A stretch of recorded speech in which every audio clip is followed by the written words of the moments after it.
નમસ્કાર વિદ્યાર્થી મિત્રો, વેબ સંકુલના ઓનલાઈન પ્લેટફોર્મ પર તમારા બધાનું હાર્દિક સ્વાગત છે. તો આજે હું તમારા સામે લઈને આવ્યો છું એ સેશન જે તમારા માટે ખૂબ જ મહત્વનું રહેશે.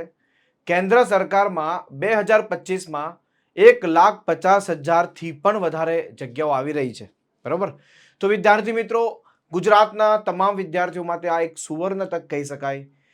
કારણ કે એક વસ્તુ આપણે નોટિસ કરી હશે, તમે રેલવે ડિપાર્ટમેન્ટ જાઓ, તમે બેંક ડિપાર્ટમેન્ટ જાઓ, તમે સ્ટાફ સિલેક્શન કમિશનનો ડિપાર્ટમેન્ટ જાઓ, આ બધી જગ્યાઓ પર યુપી, બિહાર, રાજસ્થાન, ઝારખંડના વિદ્યાર્થીઓ ગુજરાતમાં આવીને પણ એક સરકારી નોકરી લે છે. ખ્યાલ આવે છે? તો આપણા ગુજરાતના વિદ્યાર્થી શા માટે પાછળ રહી જાય?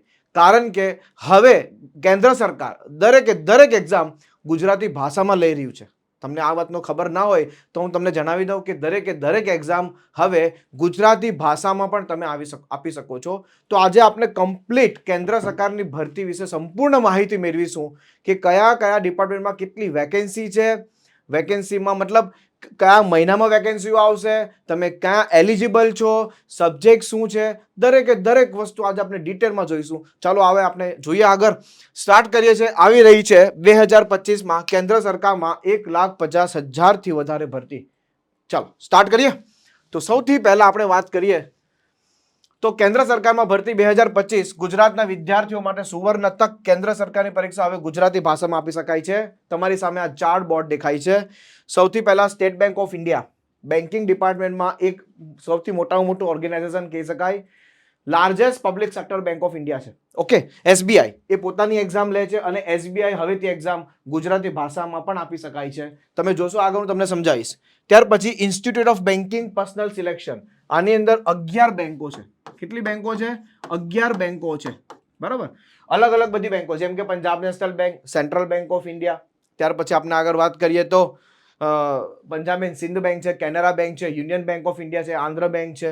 ઘણી બધી બેંકો છે. તે બધી જ institute of banking personal selection. આ કોઈ બેંક નથી, આ એક ગવર્મેન્ટ બેંકનું એક ઓર્ગેનાઇઝેશન છે. તે બેંકોના બિહાફ પર એક્ઝામ લે છે. હવે આ એક્ઝામ પણ ગુજરાતી ભાષામાં લેશે. ગુજરાતમાં તમે એક્ઝામ આપી શકશો. તમને કમ્પ્લીટ પોસ્ટિંગ પણ ગુજરાતમાં જ મળશે. અને તમે જે તે ડિસ્ટ્રિક્ટમાંથી ફોર્મ ભરો છો, મતલબ આમાં કેવું હોય છે, ફોર્મ જ્યારે ભરો તો ખાસ કરીને ગર્લ્સને તમે જે તે ડિસ્ટ્રિક્ટમાં રહો છો એની આસપાસ જ તમને મળી જતી હોય છે. ખ્યાલ આવે છે જગ્યા? ત્યાર પછી વાત કરીએ રેલવે. સૌથી મોટામાં મોટું બોર્ડ કહી શકાય કેન્દ્ર સરકાર માટેનું. તો રેલવેમાં પણ ઘણી બધી વેકેન્સીઓ છે. 2024માં કમ્પ્લીટ રેલવે પોતાનું કેલેન્ડર ડિક્લેર કર્યું હતું. એમાં ઘણી બધી ભરતીઓ આવી. ઇવન રેલવે 2025નું પણ કેલેન્ડર ઓલરેડી એડવાન્સમાં ડિક્લેર કરી દીધું છે કે કયા મહિનામાં કેટલી વેકેન્સી આવશે, કઈ રીતે એક્ઝામ લેશું, નંબર ઓફ વેકેન્સી એક્સપેક્ટેડ શું રહેશે, બધી જ વસ્તુ રેલવે ડિક્લેર કરી દીધું છે. અને એ પણ ગુજરાતી ભાષામાં. ક્લિયર છે? તો આગળ વધીએ. ત્યાર પછી કર્મચારી ચયન યોગ એટલે કે એસએસસી, સ્ટાફ સિલેક્શન કમિશન. આમાં પણ એસએસસી પણ હવે ગુજરાતી ભાષામાં એક્ઝામ લઈ રહ્યું છે. ઓકે. તો આ કેન્દ્ર સરકારના આ કમ્પ્લીટ જે બોર્ડ છે, 3 બોર્ડ આમ તો કહેવાય. આ એક બેન્કિંગ બોર્ડ કહેવાય, આ એક રેલવે બોર્ડ છે અને આ એસએસસી બોર્ડ છે. આ કમ્પ્લીટ 3 બોર્ડ હવે એક્ઝામ ગુજરાતી ભાષામાં લેશે. તો આપણે તૈયારી ગુજરાતી ભાષામાં કરી શકીએ છીએ અને બહુ સારી એવી જોબ લઈ શકીએ છીએ સરકારી. ચાલો આગળ. સૌથી પહેલા આપણે જોઈશું મિત્રો સ્ટાફ સિલેક્શન કમિશન. તો સ્ટાફ સિલેક્શન કમિશનની અંદર વાત કરીએ તો સૌથી પહેલા જે એક્ઝામનું નામ છે એ એસએસસી સીએચએસએલ. એસએસસી સીએચએસએલ મતલબ કમ્બાઇન્ડ હાયર સેકન્ડરી લેવલ. બરાબર છે. આ એક ગવર્મેન્ટ સેક્ટરનું એવું ડિપાર્ટમેન્ટ છે કે જેની અંદર ક્લેરિકલ પોસ્ટ પર જોબ મળે છે. જેમ કે તમે ઇન્કમ ટેક્સ ડિપાર્ટમેન્ટનું નામ સાંભળ્યું હશે. તો દરેક સ્ટેટમાં ગવર્મેન્ટ, સેન્ટ્રલ ગવર્મેન્ટ પણ ઇન્કમ ટેક્સ ડિપાર્ટમેન્ટ સેન્ટર હોય છે. ત્યાર પછી એક્સાઇઝ ડ્યુટી, મતલબ ઘણા બધા એવા સેન્ટ્રલ ડિપાર્ટમેન્ટ હોય છે દરેક સ્ટેટમાં હોય છે. તેના ગુજરાત સ્ટેટમાં હોય છે. તો એની અંદર ક્લેરિકલ પોસ્ટ પર તમને આ મળે છે. અને આગળ જતા આપણે એક એવો મસ્ત વિડીયો લાવશું કે એસએસસી સીએચએસએલ ની અંદર કઈ કઈ પોસ્ટ છે અલગ અલગ. સમજાય છે? એના પર આપણે કમ્પ્લીટ વિડીયો પણ આગળ જતા લાવશું. ક્વોલિફિકેશન શું જોઈએ? ફક્ત 12 પાસ. ફક્ત 12 પાસ જોઈએ. કોઈ એવું નથી કે ભાઈ 30-40% જોઈએ, 50% જોઈએ, એવું નહીં. ખાલી ફક્ત 12 પાસ હોવા જોઈએ. બરાબર. ત્યાર પછી કોણ એપ્લાય કરી શકે? તો 20 થી 27 વર્ષની તમારી ઉંમર હોય તમે એપ્લાય કરી શકો. એસટી એસસી ઓબીસી હોય તો એસટી એસસી ને 3 વર્ષ, એસટી એસસી ને 5 વર્ષ અને ઓબીસી ને 3 વર્ષ એજ રિલેક્સેશન મળે. અને ઈડબ્લ્યુએસ ને પણ મળે. ઓકે, તો આ એસએસસી CHSL છે. આ એક્ઝામ તમે હવે ગુજરાતી ભાષામાં આપી શકશો. સમજાય છે? વાત કરીએ આગળ SSC MTS, ફક્ત 10 પાસ, ફક્ત 10 પાસ પર. મેં તમને કીધું એ પ્રમાણે આમાં કઈ કઈ પોસ્ટો આવશે એના પર આના પછીનો નેક્સ્ટ વિડીયો મને તમને જોવા મળશે. SSC MTS આ પણ તમે જોઈ શકો છો, 18 થી 25 વર્ષ એપ્લાય કરી શકો છો. અને 18 થી 23 વર્ષના વિદ્યાર્થીઓ SSC GD, આ મોસ્ટ ઇમ્પોર્ટન્ટ છે. આ SSC GD મતલબ staff selection commission general duty, બરાબર છે, જનરલ ડ્યુટી. આ મતલબ ઇન શોર્ટ એક કહી શકાય કે સેન્ટ્રલ લેવલ પર કોન્સ્ટેબલની જોબ છે.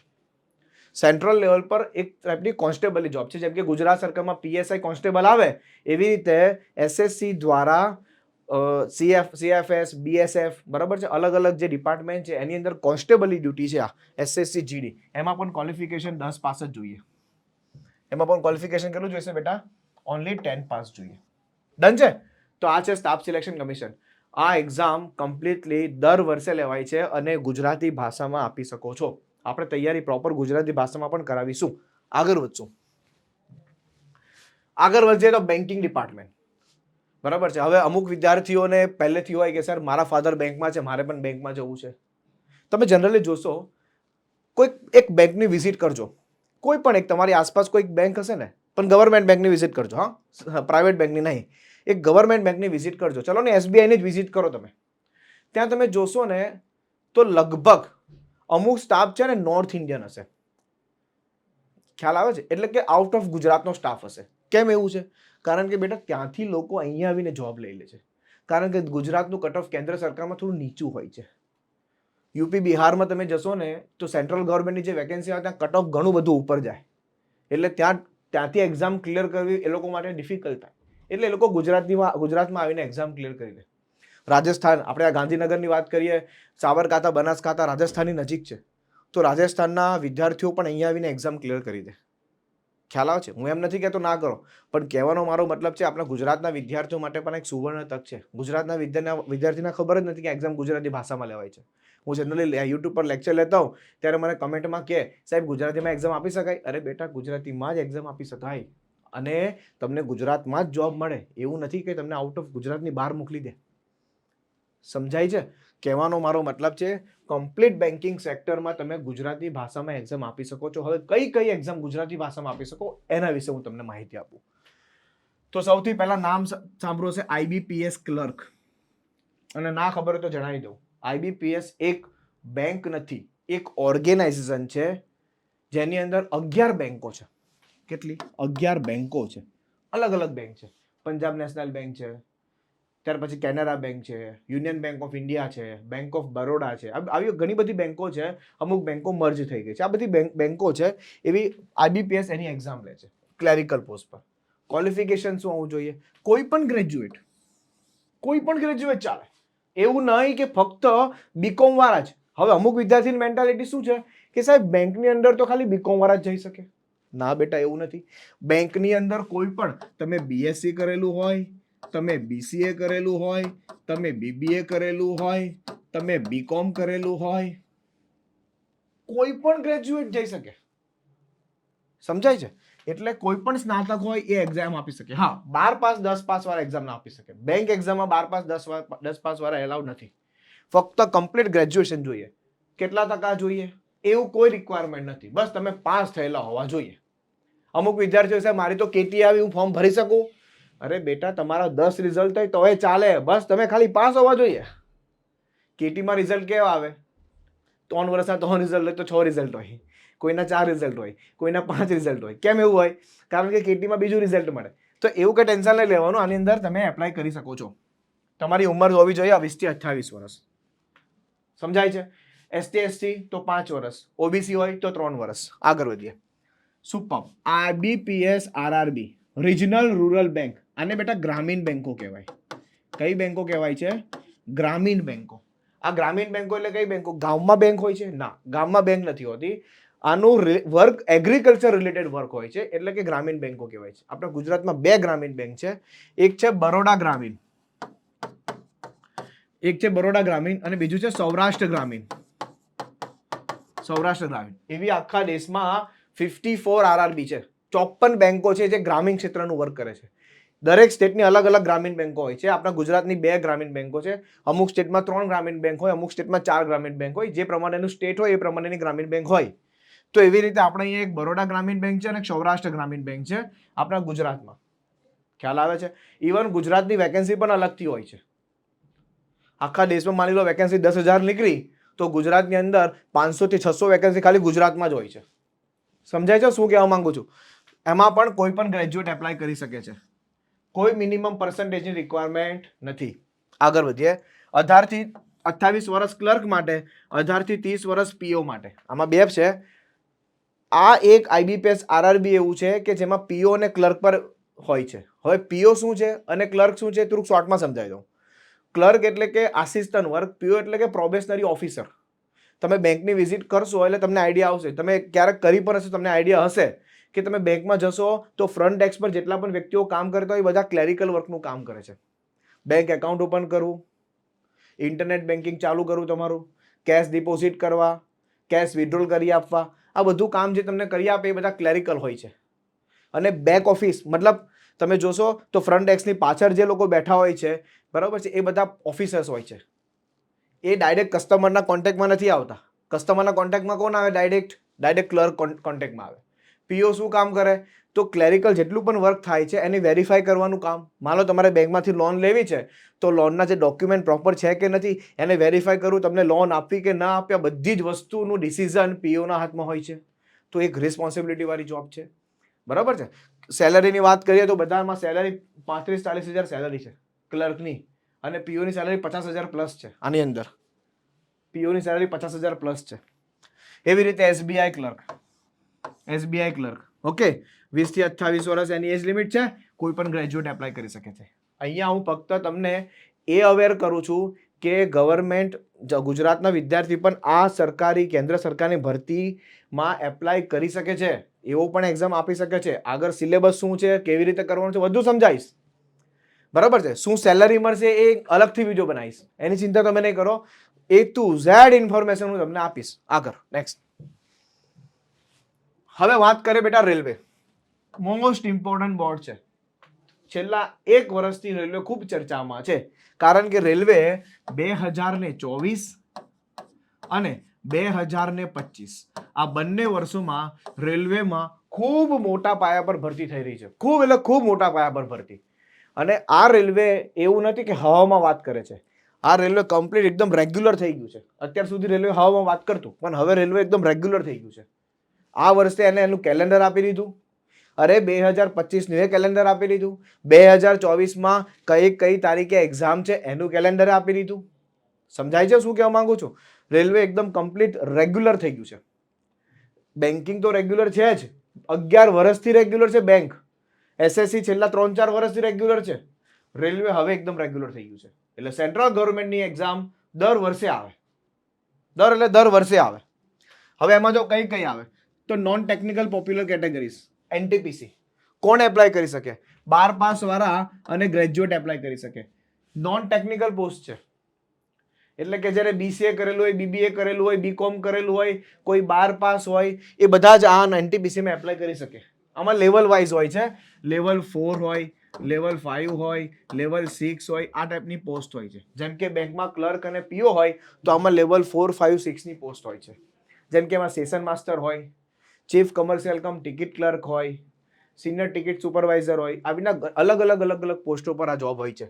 18 થી 30 વર્ષ 12 પાસ માટે હોય છે. 18 થી 33 વર્ષ કોના માટે હોય છે? ગ્રેજ્યુએશન માટે હોય છે. ઓકે. અને એસટી એસટી ઓબીસીમાં જે એજનું રિલેક્સેશન મળે એ અલગ. ત્યાર પછી આસિસ્ટન્ટ લોકો પાયલટ. આ એક્ઝામ પણ ગુજરાતીમાં આપી શકો છો. મેટ્રિક્યુલેશન એન્ડ આઈટીઆઈ એટલે કે 10 પાસ પ્લસ આઈટીઆઈ હોવું જોઈએ. 18 થી 33 વર્ષ. 18 થી 36 વર્ષ કોના માટે? JE junior engineer. બરાબર છે. BSc diploma and degree engineer related post હોય છે. બધી અલગ એન્જિનિયર રિલેટેડ પોસ્ટ હોય છે. જુનિયર એન્જિનિયરની વાત છે. ત્યાર પછી આરપીએફ. આ મોસ્ટ ઇમ્પોર્ટન્ટ છે. આરપીએફ પર ખાસ ધ્યાન આપજો. Railway protection force. In short railway police કહેવાય. એમાં પણ 2 પ્રકારની પોસ્ટ હોય છે. આપણા ગુજરાત સરકારમાં કેવી હોય તમને ખબર હોય તો કોન્સ્ટેબલ હોય અને પીએસઆઈ હોય ને. કોન્સ્ટેબલ હોય અને પીએસઆઈ હોય. એવી રીતે આમાં પણ કોન્સ્ટેબલ અને સબ ઇન્સ્પેક્ટર હોય.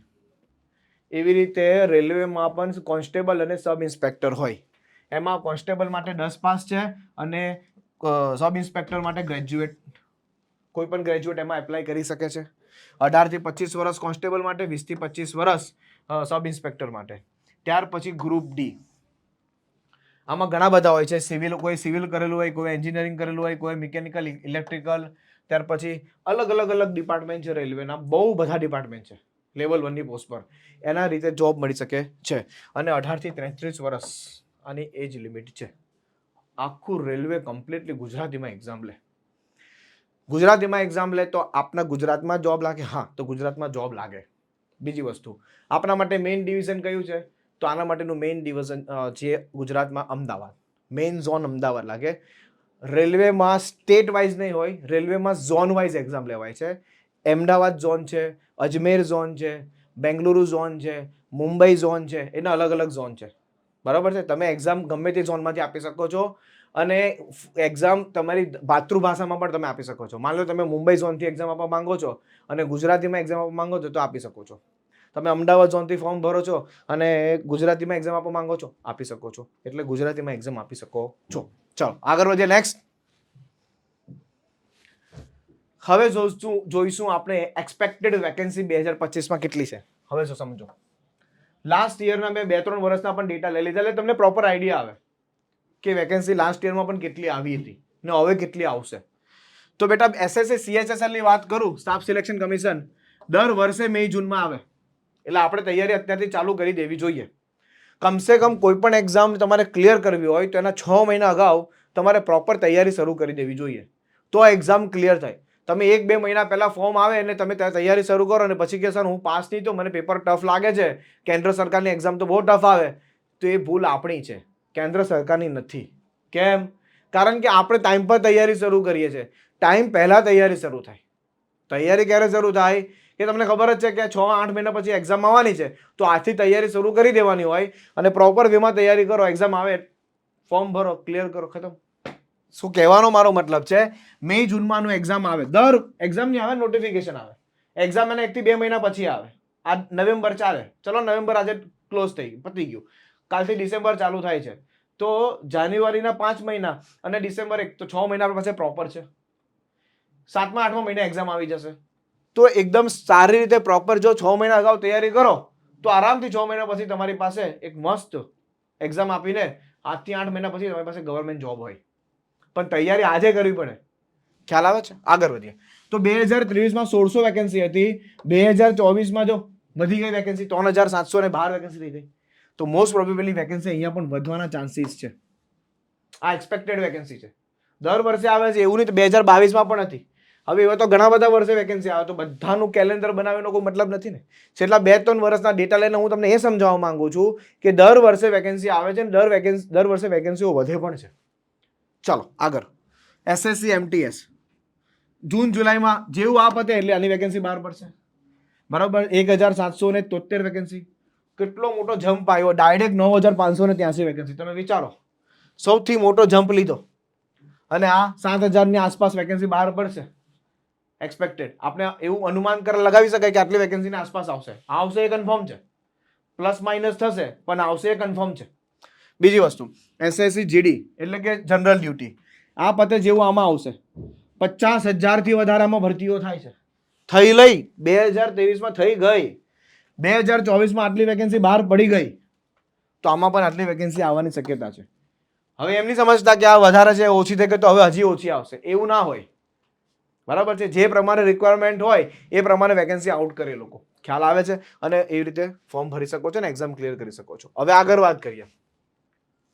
બેન્કિંગ સેક્ટર, IBPS તમે જોઈ શકો છો, IBPS અને એવી રીતે આ બાજુમાં છે એક SBI. આ 2 બોર્ડ છે બેંકમાં. બેંકમાં જનરલી આ 2 જ બોર્ડ છે, SBI અને IBPS. હવે વાત કરીએ RRBPO. તમે જોઈ શકો છો જૂન મહિનામાં એની વેકેન્સી આવે ને આવે અને છેલ્લા 1-2 વર્ષથી નહીં, છેલ્લા 11 વર્ષથી આવે છે. 11 વર્ષથી વેકેન્સી આવે છે. અમારા ખિસ્સાની વાત નથી, તમે ઓનલાઈન બધા જ ડેટા પડેલા છે, તમે જોઈ લેજો. RRBPO જૂન મહિનામાં આવે, દર વર્ષે આવે. 2023માં 2485 વેકેન્સી હતી. 3583 જો 2024 હતી, 23 આટલી હતી, 24 આટલી હતી, 3500 ની આસપાસ 2025 આવશે વેકેન્સી, આવશે જ. આમાં ગુજરાતની વેકેન્સી પાછી અલગ હોય, આ આખા દેશની વેકેન્સી છે, આમાં ગુજરાતની વેકેન્સી અલગ હોય. હવે હું તમને ગુજરાતની વાત કરી દઉં ને, સીધું મુદ્દા પર આવી જાઉં તો આ બે ગુજરાતમાં રિલેટેડ લાગે. કેમ ગુજરાત? કારણ કે આ ગુજરાતની પ્રાદેશિક બેંકોની વેકેન્સી છે, સૌરાષ્ટ્ર બેંક અને કઈ છે બીજી, બરોડા બેંક. તો ગયા વર્ષની વાત કરું ને તો 222 થી વધારે જગ્યાઓ ભલે ગુજરાતમાં હતી. ગુજરાતની અંદર 222 થી વધુ જગ્યા હતી આરઆરબી પીઓ અને આરઆરબી ક્લર્કમાં. જેવું આ જુલાઈની આસપાસ ખ્યાલ આવે, આમાં 5538 વેકેન્સી, આમાં 5800 વેકેન્સી, આમાં 5500 પ્લસ વેકેન્સી આવશે. આ આખા દેશની વેકેન્સી છે. આપણા ગુજરાતમાં 222 થી વધારે ભરતીઓ હતી 2024માં, એટલે કે આ વર્ષે. 2025માં પણ 200 ની આસપાસ તો વેકેન્સી રહેશે જ રહેશે ગુજરાતમાં. પછી ખાસ વાત કરું આઈબીપીએસ ક્લર્ક અને એસબીઆઈ ક્લર્ક, ખ્યાલ આવે. આમાં વાત કરું ને તો આની અંદર પણ 300 પ્લસ જગ્યા હતી 2023માં. 2024માં 200 કંઈક 20 ની આસપાસ જગ્યા હતી. એસબીઆઈ ક્લર્કની વાત કરું તો બેટા એસબીઆઈ ક્લર્કની વેકેન્સી હજી આવવાની બાકી છે 2024ની. હા સાચે કહું છું, હજી 52 બાકી છે. ખાલી 2023ની જ વેકેન્સી આવી છે. 8283 વેકેન્સી હતી. અને સરપ્રાઈઝની વાત કરું, ગુજરાતમાં 600 પ્લસ જગ્યા હતી ખાલી ગુજરાતમાં. ખાલી ગુજરાતમાં 600 પ્લસ જગ્યા હતી 2023માં 8200 વેકેન્સીમાં. હવે એ જોવાનું રહ્યું કે આ વર્ષે ગુજરાત સરકારમાં કેટલી વેકેન્સી આવે છે, મતલબ એસબીઆઈ ની અંદર ગુજરાતમાં કેટલી વેકેન્સી આવે છે. 8000 પ્લસ વેકેન્સી આવવાની શક્યતા છે. આવી નથી, આ આવશે ડિસેમ્બર 2024માં. આજે આ નવેમ્બરનો લાસ્ટ ડે છે, ડિસેમ્બરની 2024ની આસપાસ એની અંદર આ મહિનામાં વેકેન્સી આવશે. અને નવેમ્બર ડિસેમ્બર 2025માં પાછી આવશે. ખ્યાલ આવે? નવેમ્બર ડિસેમ્બર દર વર્ષે આવે. ગયા વર્ષે નવેમ્બરમાં આવી ગઈ હતી 2023માં, આ વર્ષે ડિસેમ્બરમાં આવશે. નેક્સ્ટ યર બી લગભગ નવેમ્બર ડિસેમ્બરની આસપાસ આવશે. એટલે આ વેકેન્સી હજી તો પેન્ડિંગ છે. ચલો આગળ. Okay, most important railway department. તમને પહેલેથી જ કીધું કે રેલવે ડિપાર્ટમેન્ટ મોસ્ટ ઇમ્પોર્ટન્ટ છે. તો રેલવે ડિપાર્ટમેન્ટની વાત કરું તો NTPC non technical popular categories કોઈ પણ ગ્રેજ્યુએટ એપ્લાય કરી શકે. જુલાઈ સપ્ટેમ્બર 11558 વેકેન્સી આ વર્ષે બહાર પડી ગઈ છે. નેક્સ્ટ યર 11000 પ્લસ વેકેન્સી આવવાની શક્યતા છે. ભાઈ આમાં થોડું આગળ પાછું થશે પણ વેકેન્સી આવશે કન્ફર્મ છે. એએલપી જાન્યુઆરી માર્ચમાં આવશે. જાન્યુઆરી માર્ચમાં પાછી એએલપી. અત્યારે એએલપી ની એક્ઝામ ચાલી રહી છે, તમને ખ્યાલ હોય તો. અત્યારે એએલપી ની એક્ઝામ ચાલી રહી છે. કઈ વેકેન્સીની? 2024ની વેકેન્સીની. 2024ની જે વેકેન્સી બહાર પડી એની એક્ઝામ અત્યારે ચાલી રહી છે. 2025ની વેકેન્સી આવશે જાન્યુઆરી માર્ચમાં. 18000 પ્લસની આસપાસ વેકેન્સી એમાં પણ જોવા મળશે. ત્યાર પછી જેઈ જુનિયર એન્જિનિયર, એમાં પણ તમે જોશો જુલાઈ સપ્ટેમ્બરમાં આટલી વેકેન્સીઓ બહાર પડી. હવે નેક્સ્ટ આવશે ડિસેમ્બર મહિનામાં 25 ડિસેમ્બરની આસપાસ લગભગ જેઈની એક્ઝામ છે. જે વેકેન્સી બહાર પડી ગઈ એની એક્ઝામ આ ડિસેમ્બરમાં છે. એટલે રેલવે હવે એકદમ કમ્પ્લીટ 100% સાથે ઉતરી ગયું છે મેદાનમાં. જે મહિનામાં એક્ઝામ કહે છે એ મહિનામાં એક્ઝામ લે પણ છે. અને ખાસ કરીને સુપ્રીમ કોર્ટે કીધેલું છે, રેલવેને ખાસ કીધેલું છે કે તમે જે મહિનામાં એક્ઝામ ડિક્લેર કરો છો, એક્ઝામ શેડ્યુલ ડિક્લેર કરો છો એ પ્રમાણે ફોલો કરો, નહીં તો કાર્યવાહી થશે. સમજાય છે? એટલે હવે રેલવે એકદમ એલર્ટ છે.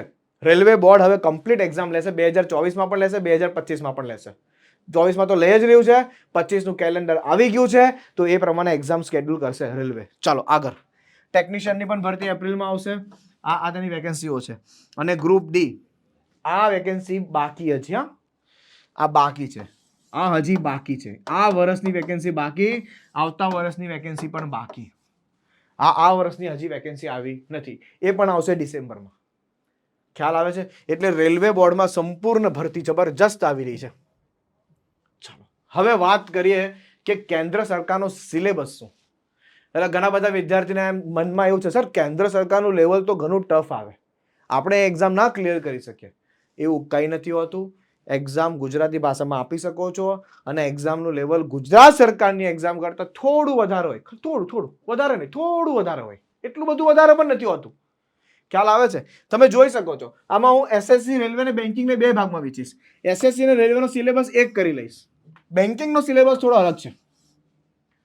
જે વિદ્યાર્થી તને 3 એક્ઝામ આપવાની તૈયારી દર્શાવે છે, જેને તને 3 એક્ઝામ આપી છે, રેલવે પણ આપી છે, એસએસસી પણ આપી છે અને બેન્કિંગ પણ આપી છે, તો એને હું સજેસ્ટ કરીશ કે બેન્કિંગની પ્રિપેરેશન થોડી અલગ કરજો બેટા. રેલવે એસએસસીની પ્રિપેરેશન થોડી અલગ છે. રેલવે એસએસસીના ક્વેશ્ચનનું લેવલ થોડું અલગ આવશે, બેન્કિંગના ક્વેશ્ચનનું લેવલ થોડું અલગ હશે. એટલે જે બેન્કિંગની તૈયારી કરશે એ એવું નહીં માની લેતા કે રેલવે એસએસસી એકદમ કમ્પ્લીટ થઈ ગયું, અને ખાલી રેલવે એસએસસીની તૈયારી કરે છે એ એવું નહીં માની લેતા કે મારે બેન્કિંગની એક્ઝામો આપી દઈશ તો ક્લિયર કરી દઈશ. ના, થોડું ડિફરન્ટ લેવલ છે. તમે જોઈ શકો છો રેલવેમાં પણ ગણિત આવે, રિઝનિંગ આવે, અંગ્રેજી. હવે રેલવેમાં અંગ્રેજી નથી આવતું, ખાલી એસએસસીમાં અંગ્રેજી આવે છે. ઓકે, સામાન્ય જ્ઞાન. હવે સામાન્ય જ્ઞાનમાં કયા કયા વિષય આવે? તો બેટા સામાન્ય જ્ઞાનનું બંધારણ આવે, ત્યાર પછી બેટા ભૂગોળ આવે, ઇતિહાસ આવે, વિજ્ઞાન આવે, બરાબર છે. આ મુખ્ય સબ્જેક્ટો આવે. હવે ભૂગોળ પૂછાય તો ગુજરાતની ભૂગોળનું રિલેટેડ ઓછું પૂછાય, નહીવત પૂછાય, સમજો ને. મેઇન પૂછાય ભૂગોળ ઇન્ડિયન એટલે ઇન્ડિયન જ્યોગ્રાફી, ભારતની ભૂગોળ વિશે પ્રશ્નો વધારે આવે, ભારતના ઇતિહાસમાંથી પ્રશ્નો વધારે આવે. તો આને સામાન્ય જ્ઞાનમાંથી કવર કરશું. અને કરંટ અફેર્સ તો બધામાં પૂછાય જ છે. કોઈ પણ એક્ઝામ લઈ લો, ઇન્ડિયાની કોઈ પણ કોમ્પિટિટિવ એક્ઝામ લઈ લો, ભારતની કોઈ પણ સ્પર્ધાત્મક પરીક્ષા લઈ લો, કરંટ અફેર્સ દરેક એક્ઝામમાં આવે. ઇવન ગુજરાત સરકારની એક્ઝામમાં પણ કરંટ અફેર્સ આવે છે, તમને બધાને ખબર જ છે. એવી રીતે તમે જોજો આની અંદર કરંટ અફેર્સ જેવું કંઈ આવે જ નહીં, સોરી જનરલ મતલબ સામાન્ય જ્ઞાન જેવું કંઈ આવે નહીં. આમાં કઈ આવે? આમાં સામાન્ય જ્ઞાન નહીં આવે. આમાં ગણિત આવશે, રિઝનિંગ આવશે, ઇંગ્લિશ આવશે, વર્તમાન બનાવવા આવશે અને બેન્કિંગ આધારિત પ્રશ્ન આવે. આમાં સામાન્ય જ્ઞાન બિલકુલ આવે નહીં. બિલકુલ એટલે બિલકુલ સામાન્ય જ્ઞાનનો કે નહીં આવે, જનરલ નોલેજનો જી નહીં આવે. હું તમે એમ કહું તો ચાલે, એકદમ સિમ્પલ વસ્તુ છે. આની અંદર બેન્કિંગ આધારિત પ્રશ્નો આવે. એટલે તમને શું કીધું કે આ તૈયારી થોડી અલગ છે અને આ રેલવે એસએસસીની તૈયારી અલગ છે. હવે તમે તૈયારી શરૂ કરશો રેલવે એસએસસીની તો એની તૈયારી અલગ રાખજો, અને બેન્કિંગ કરો તો બેન્કિંગની તૈયારી પણ રાખજો. ગણિત બેવમાં સેમ જ છે, ગણિત વિષય બેવમાં સેમ જ છે, રિઝનિંગ વિષય બેવમાં સેમ છે, અંગ્રેજી વિષય બેવમાં સેમ છે, પણ થોડું અલગ અલગ શું છે થોડું સમજાવી દઉં.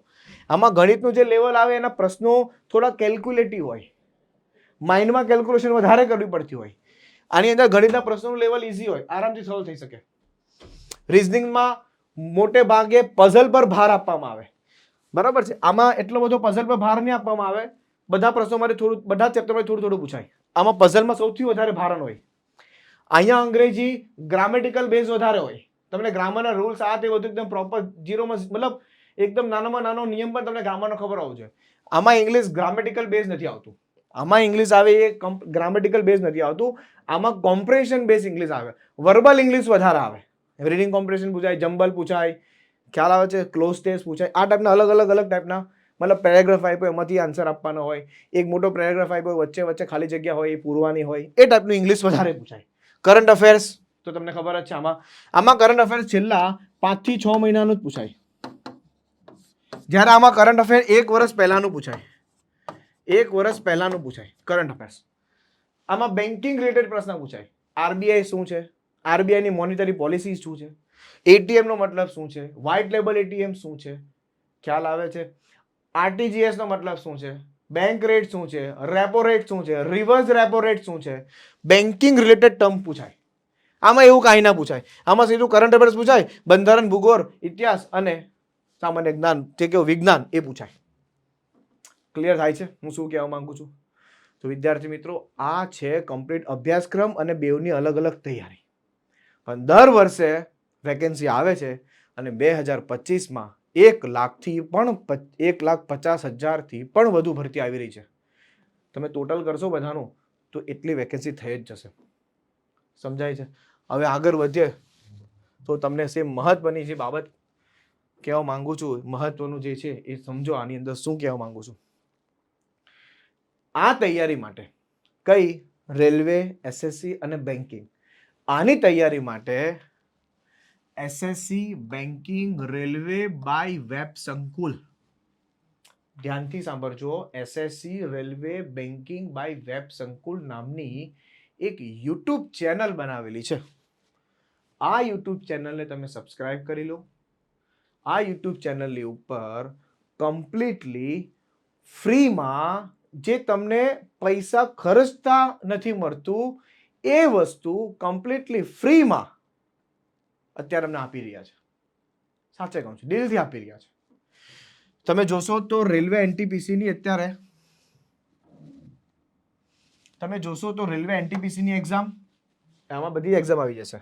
મેં તમને શું કીધું, રેલવેની એક્ઝામ તૈયારી કરો એટલે એસએસસી અંદર આવી જ જશે. બેન્કિંગ મેં આવશે, બેન્કિંગનો બેચ આપણે અલગથી ચાલુ કરશું.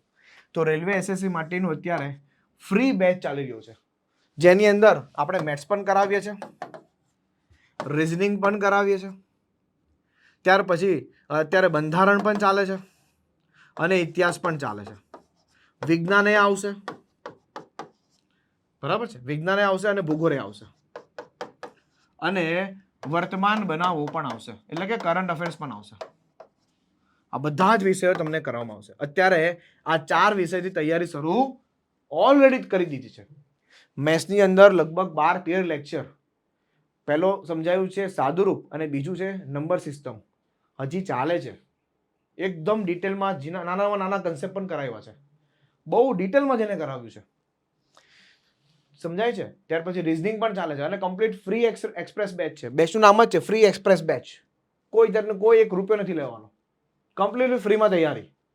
બીજી વસ્તુ, તમે કહેશો સર તમે તૈયારી કરાવો છો, વાત સાચી, અમે પ્રેક્ટિસ કેમાંથી કરશું, તમારો પ્રશ્ન આવશે. તો એના માટે છે ટેલિગ્રામ ચેનલ, એના માટે છે ટેલિગ્રામ ચેનલ. આ ટેલિગ્રામ ચેનલની ઉપર દરેકે દરેક લેક્ચરની પીડીએફ, અને કેવી પીડીએફ, હેન્ડ રિટન વાળી પીડીએફ, દરેકે દરેક વસ્તુ અંદર સમજાવેલી હોય એ ટાઈપની પીડીએફ, બ્લેન્ક પીડીએફ નહીં. ખ્યાલ આવે છે? એ પીડીએફ પણ મળે છે. સાથે સાથે ચેપ્ટર પૂરા થાય ત્યાર પછી 70 થી લઈને 75 પ્લસ પ્રેક્ટિસ ક્વેશ્ચન પણ મળશે. ઓલરેડી મેં જ આપી દીધા છે, એટલે હું તમને કોન્ફિડન્સલી કહી શકું છું કે જેમ કે મેથ્સ સબ્જેક્ટ મેં જ કરાવ્યું છે, ચાલુ કરી દીધું છે. તો સાદુરૂપ 11 લેક્ચરમાં પૂરું કર્યું, 200 પ્રશ્ન કરાવ્યા, પ્લસ બીજા 70 પ્રશ્ન પ્રેક્ટિસ માટે આપ્યા. હવે એક ચેપ્ટરના તમે 270-280 પ્રશ્નો કરો, કઈ વધે નહીં, પાછળ કઈ વધે નહીં, બધું ક્લિયર જ થઈ જાય. કોઈ વસ્તુનું કાંઈ જ કરવાની જરૂર નથી, કોઈ અલગ અલગ જગ્યાથી બુક પરચેસ કરવાની જરૂર નથી. ખ્યાલ આવે છે? હા, તમે ગણિતને થોડી હજુ વધારે પ્રેક્ટિસ કરવા માટે આપણે વેબ સંકુલની બુક પરચેસ કરી શકો છો. બટ રેલવે સેન્ટ્રલ લેવલ પર જો તૈયારી કરવી હોય પ્રોપર, તો હું તમને જેટલું આપું ને એટલું કરો ને, ઇનફ છે, ઇનફ છે. બરાબર છે? હા, હજુ વધારે એકદમ જ પ્રેક્ટિસ કરવી હોય, કોઈને એકદમ જ ના સર હજી મારે થોડું વધારે કરવું છે, તો હું તમને આગળ જતા સજેસ્ટ કરીશ કે કઈ બુક લેવી જોઈએ.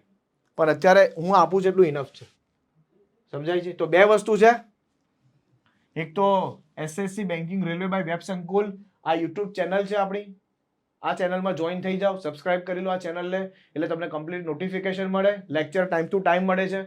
બપોરે 1 વાગે મેથ્સ આવે છે, સાંજે 6 વાગે રિઝનિંગ આવે છે, ટાઈમ ટુ ટાઈમ તમને લેક્ચર મળે, લાઈવ લેક્ચર મળે, ડાઉટ લાઈવમાં પૂછી શકો છો. પ્લસ ટેલિગ્રામ ચેનલ પર તમને બધી પીડીએફ ફ્રીમાં મળે, બધી જ પીડીએફ ફ્રીમાં મળે. હવે તમે કહેશો સાહેબ ટેલિગ્રામ ચેનલનું નામ શું છે? ટેલિગ્રામ ચેનલનું પણ આ જ નામ છે, SSC banking railway by web Sankul. અથવા તમને ના મળે તો આની અંદર ડિસ્ક્રિપ્શન બોક્સમાં હશે, તમે યુટ્યુબ ચેનલ નીચે જોશો તો ડિસ્ક્રિપ્શન બોક્સમાં ટેલિગ્રામ ચેનલ હશે, એની પર ક્લિક કરશો, ડાયરેક્ટ જોઈન થઈ જવાશે. ઓકે, સમજ પડી ગઈ? સો આ છે તમને બેચનું એડ્રેસ, એમ કહી તો ચાલે. આપણે કહીએ ને ભાઈ સર મારા આ સરનામે જવું છે, તો લખેલું હોય ને કે નામ એડ્રેસ લખેલું હોય ને, એ છે બેચનું એડ્રેસ, લખેલું છે railway NTPC 2024 express batch free. CBT 1 CBT 2 બંને એક્ઝામને, એવું નહીં ખાલી પ્રી એક્ઝામનો સિલેબસ, મેઇન્સ એક્ઝામનો સિલેબસ કરાવીને કમ્પ્લીટ સરકારી નોકરી પાક્કી છે આ વર્ષે. આવનારું વર્ષ 2025 તમારી પાસે એક ગવર્મેન્ટ જોબ હોવી જોઈએ, બરાબર છે, એવું વેબ સંકુલે નક્કી કરી લીધું છે કે અહીંયા બેઠેલો વિદ્યાર્થી પાસે એક સરકારી નોકરી હોવી જોઈએ, એ પણ સેન્ટ્રલ ગવર્મેન્ટમાં. કારણ કે ગુજરાતના વિદ્યાર્થીઓ વિશે, ગુજરાતના વિદ્યાર્થીઓને સેન્ટ્રલ ગવર્મેન્ટનું બહુ ઓછું ખબર હોય છે, નોલેજ ઓછું હોય છે. તો એ અવેર કરવા માટે આ વસ્તુ આપણે લાવીએ છીએ. ઓકે, તો ફ્રી એક્સપ્રેસ બેચ છે, 1 રૂપિયો આપવાની જરૂર નથી, ફ્રીમાં તૈયારી કરવાની છે, પીડીએફ પણ તમને ફ્રીમાં મળવાની છે, પ્રેક્ટિસ ક્વેશ્ચનને ફ્રીમાં મળવાના છે, તમે લાઈવમાં ડાઉટ એ પૂછી શકો છો, બધા સબ્જેક્ટો તમને કરાવવાના છે. બસ તૈયારી હવે તમારે શરૂ કરવાની છે. तुम 1 कदम चलो, पूरी टीम 10 कदम चलेगी, लेकिन 1 कदम पहला आपको उठाना पड़ेगा. तैयारी તમારે પહેલા શરૂ કરવી પડે, પછી આખી ટીમ સપોર્ટ કરશે. यहाँ मत देखो कि अंधेरा कहाँ है, बस आप अपना दिया जला लो. બહુ વિચાર નહીં કરો, તૈયારી શરૂ કરો. એકવાર શરૂ કરશો ધીરે ધીરે ઇન્ટરેસ્ટ આવશે એટલે હજી વધારે મજા આવશે અને પછી ધીરે ધીરે ધીરે ધીરે એમ કરીને વર્ષની અંદર આરામથી એક મસ્ત સરકારી નોકરી મળી જશે. તમારી સાથે આખી ટીમ સપોર્ટ કરે તમને. ખ્યાલ આવે છે? ચાલો, તો આઈ હોપ તમને બધાને બહુ સારી રીતે પ્રોપર વ્યવસ્થિત દરેક ઇન્ફોર્મેશન મળી ગઈ હશે. આગળ જતાં આની પર હજી હું વિડીયો બનાવીશ અને મતલબ મહત્વના વિડીયો બનાવીશ કે જેમાં તમને પ્રોપર હજી હું માહિતી આપી શકું, હજી વ્યવસ્થિત સારી રીતે એવી કે જે તમને હજી કામમાં લાગે એવી માહિતી હું લાવીને તમને આપીશ. આજે મેં તમને જે માહિતી આપી છે એમાં કમ્પ્લીટલી સેન્ટ્રલ ગવર્મેન્ટમાં કઈ વેકેન્સીઓ આવે છે, કયા મહિનામાં વેકેન્સી આવશે, શું ક્વોલિફિકેશન છે, શું એજ લિમિટ છે, શું અભ્યાસક્રમ હોય છે, બરાબર છે. આ બધી જ વિશે કમ્પ્લીટ માહિતી આપી દીધી છે. હવે વાત એની અંદરની કે કઈ પોસ્ટ પર વેકેન્સી છે, એના માટે આવનારા વિડીયોની તમે રાહ જોજો. એના માટે એક મસ્ત વિડીયો લાવીશ અને એ પણ તમને સમજાવીશ. આપવા બેઠો છું તો 100% સાથે પૂરેપૂરું આપી દઈશ, બરાબર છે. એમાં બિલકુલ પણ કચાશ છોડીશ નહીં. ઓકે, ચાલો, thank you so much. Take care, bye bye. જય હિન્દ, જય ભારત.